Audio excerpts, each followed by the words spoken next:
1st of January 2008, less than 4 years after Malta joined the European Union, the Maltese economy, Maltese citizens, will share with other 317 million Europeans the same currency, the euro.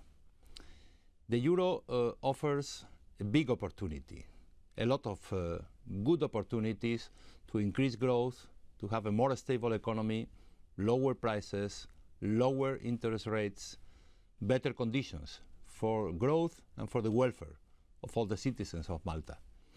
But at the same time, the euro is a currency that requires adequate policies, that requires sound macroeconomic policies, that requires further reforms to reap all the benefits of sharing the currency with 13 or 14 other European countries. The euro is now the second currency in the world after the dollar.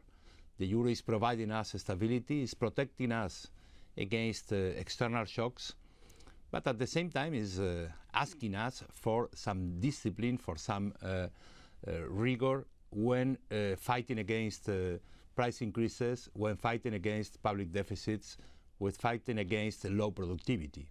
And in particular, during these days, when the coins and notes of the euro will be introduced in Malta, all the citizens, the authorities, the economic sectors, consumers' organizations should be aware to preserve the adequate prices, to avoid abuses, to avoid some increases in prices that are not justified by economic reasons.